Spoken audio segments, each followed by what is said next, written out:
Shri P S Sanjeev, അതായത് ഈ അക്ഷയയുമായി ബന്ധപ്പെട്ട് വരുന്ന രാഷ്ട്രീയ ആരോപണം, അതിന്റെ യാഥാർത്ഥ്യം എന്താണ്?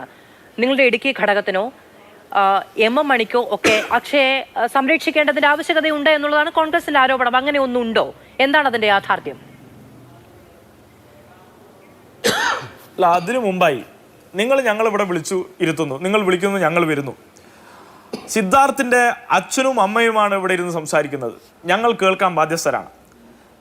അവരിയ്ക്കുമ്പോൾ ഞങ്ങൾക്കെതിരെ ഈ നടത്തിക്കൊണ്ടിരിക്കുന്ന കള്ളപ്രചരണങ്ങൾക്ക് പലതും അതേ ഭാഷയിൽ മറുപടി കൊടുക്കാൻ ഞങ്ങൾക്ക് അറിയാഞ്ഞിട്ടല്ല. ഞങ്ങൾക്ക് മനുഷ്യരുടെ വികാരം, ഈ വികാര വിക്ഷോഭമൊക്കെ ഞങ്ങൾക്ക് മനസ്സിലാവും. ഞങ്ങൾ കരഞ്ഞിട്ടുണ്ടെന്നേ, ഞങ്ങൾ തൊണ്ട പൊട്ടി ഉച്ചത്തിൽ മുദ്രാവാക്യം ഇപ്പോഴും വിളിക്കുന്നുണ്ടെന്നേ. ഓരോ വർഷവും ഓരോ മാസങ്ങളിലും ഇവർ കൊലപ്പെടുത്തിയ മനുഷ്യർക്ക് വേണ്ടി ഞങ്ങൾ ആയിരം തവണ അവർ ജീവിക്കുന്നു ഞങ്ങളിലൂടെ എന്ന് വിളിച്ച് മുദ്രാവാക്യം വിളിക്കുന്നുണ്ടെന്നേ. 11 മനുഷ്യരെ കൊലപ്പെടുത്തിയ രാഷ്ട്രീയം, SFI പ്രവർത്തകരെ മാത്രം കൊലപ്പെടുത്തിയ ഹീനമായിട്ടുള്ള കോൺഗ്രസ്സുകാരൻ ചോരയിൽ കുളിച്ചു വന്നിരുന്ന് ഞങ്ങൾക്ക് ക്ലാസ് എടുക്കുകയാണെന്നേ. എന്നിട്ട് രാഷ്ട്രീയത്തിന്റെ മറുപേര് പറഞ്ഞ് ഞങ്ങളെ പേടിപ്പിക്കാൻ ശ്രമിക്കുക. നിങ്ങൾ മനസ്സിലാക്കേണ്ടത് ഒറ്റ കാര്യം മാത്രമാണ്. ഈ ഇടുക്കി ഘടകത്തിൽ അത്തരത്തിൽ എന്തെങ്കിലും ഉണ്ടെങ്കിൽ നിങ്ങൾ ഈ പറഞ്ഞ അബിൻ വർക്കി, രമേശ് ചെന്നിത്തല മുൻ പ്രതിപക്ഷ നേതാവാണ്. ഇവരൊക്കെ നടത്തിയ ചെറിയ ആൾക്കാരൊന്നും അല്ലല്ലോ. MM മണി എന്ന മുൻ മന്ത്രിക്കെതിരെയാണ് ആരോപണം ഉന്നയിച്ചിട്ടുള്ളത്. തെളിവുണ്ടെങ്കിൽ നിരത്തുന്നേ. CBI ഏറ്റെടുക്കാൻ വേണ്ടി പോവല്ലേ? ഇതിങ്ങനെ വായിൽ തോന്നുന്നത് കോതയ്ക്ക് പാട്ട് പാടുകയാണ്. അങ്ങനെ അതിനെക്കുറിച്ച് യാതൊരു വിവരവുമില്ലാതെ എന്തെങ്കിലും വിളിച്ചു പറയാൻ ഇവർ ഉദ്ദേശിക്കുകയാണെന്നേ. ഈ പറഞ്ഞ പയ്യനുമായി ബന്ധപ്പെട്ട് ഇടുക്കിയിലോ അത്തരത്തിൽ പരിസര പ്രദേശങ്ങളിലോ യാതൊരു വിധത്തിലുള്ള പാർട്ടി ബന്ധമോ അത്തരത്തിൽ ഏതെങ്കിലും നിലയിൽ ആരെങ്കിലും സംരക്ഷിക്കുന്നോ എന്ന വിവരം ഞങ്ങൾക്കില്ല. അപ്പോൾ ഇവിടെ ഉദ്ദേശിക്കേണ്ടത് സഖാവ് Ashraf, Bhubaneswar, PK Rajan, CV Jose, Saithali, MS Prasad, Sabu, Kochaniyan, Joby Andrews, Aneesh Rajan, Dheeraj Rajendran ഉൾപ്പെടെയുള്ളവരെ കൊലപ്പെടുത്തി അവരുടെ രാഷ്ട്രീയം പേറിയിരിക്കുന്നവർ ഞങ്ങളോട് സംസാരിച്ചു കൊണ്ടിരിക്കുന്നത് ഏത് ഭാഷയിലാണെന്ന് ഞങ്ങൾക്ക് മനസ്സിലാവും. ഇവിടെ ആ അമ്മ ഇവിടെ ഇരിക്കുന്നു. ഞങ്ങൾക്ക് മനസ്സിലാകും ആ വേദന എന്താണെന്ന്. ഞങ്ങളെ പക്ഷേ അതിൻ്റെ ഒരു അറ്റത്ത് കെട്ടി കേരളത്തിൽ മുഴുവൻ വലിച്ചിഴച്ച് ഇല്ലാത്ത ഒരു രാഷ്ട്രീയ ആരോപണം നടത്തി SFIയെ ഇല്ലാതാക്കാൻ ശ്രമിച്ചാൽ അത് ഞങ്ങൾക്ക് പ്രതിരോധിക്കേണ്ടി വരും. അപ്പൊ ഇത്തരം ഒരു അവസ്ഥയിൽ സ്വാഭാവികമായിട്ടും അത്തരത്തിലൊരു പ്രതിരോധം നടത്തുമ്പോൾ അവർക്ക് വേദനിക്കുന്നു എന്ന് പറഞ്ഞ് അതിന്റെ മേലിലേക്ക് വിഷയം മാറ്റിയാണ് ജ്യോതികുമാർ ചാമക്കല ചെയ്യുന്നത്. ഞാൻ കൊടുക്കുന്ന രാഷ്ട്രീയ മറുപടി അമ്മയുടെ വികാരത്തെ ഉപയോഗിച്ച് മറികടക്കാൻ ശ്രമിക്കുകയാണ്. ആ അമ്മയുടെ വേദന ഞങ്ങൾക്ക് മനസ്സിലാവും. പക്ഷെ നിങ്ങളുടെ രാഷ്ട്രീയ ലാഭത്തിന് വേണ്ടി നിങ്ങൾ ഉപയോഗിക്കുന്നുണ്ടെങ്കിൽ ആ ഉപയോഗം വെച്ച് അവിടെ ഇരുന്നാൽ മതി. ഞങ്ങളെ മെക്കിട്ടിറക്കണ്ട. നിങ്ങൾക്ക് പറയാനുണ്ടെങ്കിൽ നിങ്ങൾ പ്രസ് കോൺഫറൻസ് വിളിച്ച് പറഞ്ഞോ. കഷ്ടം.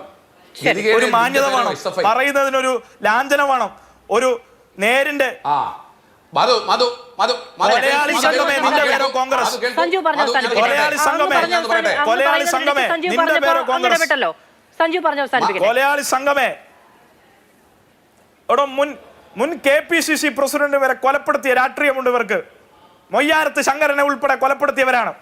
എന്നിട്ടാണ് ഇവർ ഞങ്ങൾക്ക് വന്ന് ക്ലാസ് എടുക്കുന്നത്. SFIയുമായി ബന്ധപ്പെട്ട് SFIയുടെ രാഷ്ട്രീയപരമായിട്ടുള്ള ഒന്നും തന്നെ ഇതിലില്ല എന്ന് ആവർത്തിക്കുമ്പോഴും ഇതിലെ 4 പേർ ഉൾപ്പെട്ടു എന്നതിന്റെ പേരിൽ പ്രതിക്കൂട്ടിൽ ചേർക്കാൻ നിങ്ങൾ ശ്രമിച്ചുകൊണ്ടിരിക്കുന്നുണ്ടല്ലോ. അതിന്റെ രാഷ്ട്രീയപരമായ ഉത്തരവാദിത്തത്തിനേക്കാൾ അപ്പുറം ധാർമ്മികമായിട്ടുള്ള അതിനെ മറുപുറത്ത് കണ്ടുകൊണ്ട് ആ വിഷയത്തിൽ എന്താണ് വേണ്ടത് ചെയ്യേണ്ടത് എന്ന് തിരിച്ചറിഞ്ഞ് അതിൽ ഇടപെടുകയാണ് SFI. എന്നാൽ ഞങ്ങളെ രാഷ്ട്രീയപരമായി ഉപയോഗിച്ച് ഇതിന്റെ മേലിൽ കുറച്ച് രാഷ്ട്രീയ വരതയുണ്ടാക്കി എങ്ങനെയെങ്കിലും കുറച്ച് വോട്ടുകൾ സമാഹരിക്കാനുള്ള ശ്രമമാണ് ഇവർ നടപ്പിലാക്കുന്നത്.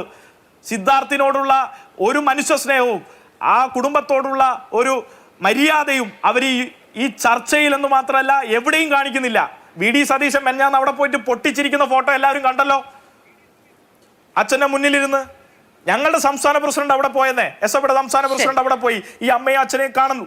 അച്ഛനെ കണ്ട് സംസാരിച്ചു. നിങ്ങൾ അറിവിലേക്ക് പറയുക. അല്ലല്ല, അതൊക്കെ ഞങ്ങളും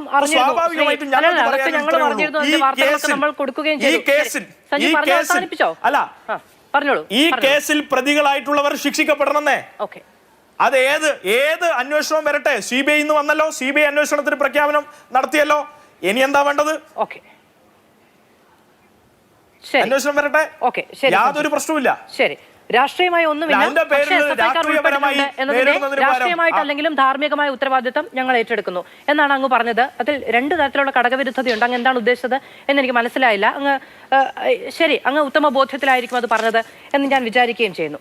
ശ്രീമതി ഷീബ, അല്ല അത് നിങ്ങളുടെ അതിലേക്ക് അത് ക്ലിയർ ചെയ്ത് തരാം അത് അതിലേക്ക് പോകുന്നതിന് മുമ്പ്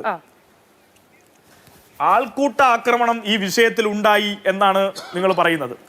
ആൾക്കൂട്ട ആക്രമണം ഉൾപ്പെടെ ഇന്ത്യയിൽ ഇന്ന് സംഭവിച്ചുകൊണ്ടിരിക്കുന്ന മനുഷ്യത്വ വിരുദ്ധമായ പ്രവണതയ്ക്ക് അതിനെ കറക്ഷൻ ചെയ്ത് മുന്നോട്ട് പോകുന്ന പ്രസ്ഥാനമാണ് SFI. ആ പ്രസ്ഥാനത്തിൽ പെട്ട 4 പേർ ഇതിൽ പങ്കെടുത്തിട്ടുണ്ട്, അതിൽ പെട്ടിട്ടുണ്ട്. അതിന്റെ ഖേദം ഞങ്ങൾ പ്രകടിപ്പിക്കുന്നുണ്ട്, അതിൽ ഖേദിക്കുന്നുണ്ട്. ഞങ്ങളുടെ 4 പേർ ഇതിൽ പെട്ടു. ആ 4 പേർ പെട്ടു എന്ന് പറയുമ്പോഴും അതിനപ്പുറത്തേക്ക് ഇതിനെ രാഷ്ട്രീയപരമായി ഉപയോഗിച്ച് SFIയെ അവസാനിപ്പിക്കാനാണ് മറ്റുള്ളവർ ശ്രമിക്കുന്നത്. അതിനെ ഞങ്ങൾക്ക് പ്രതിരോധിക്കണമല്ലോ. ആ പ്രതിരോധം മാത്രമേ ഞങ്ങൾ ചെയ്യുന്നുള്ളൂ. ഒരു സെന്റൻസിൽ തന്നെ പറഞ്ഞ 2 കാര്യമാണ്. രാഷ്ട്രീയമായി ഒന്നുമില്ല, SFIക്കാർ ഉൾപ്പെട്ടു എന്ന് പറയുമ്പോൾ അത് തീർച്ചയായും അതിന് ഉത്തരവാദിത്വം ഉണ്ടല്ലോ. രാഷ്ട്രീയമല്ല, ധാർമ്മികമാണ്.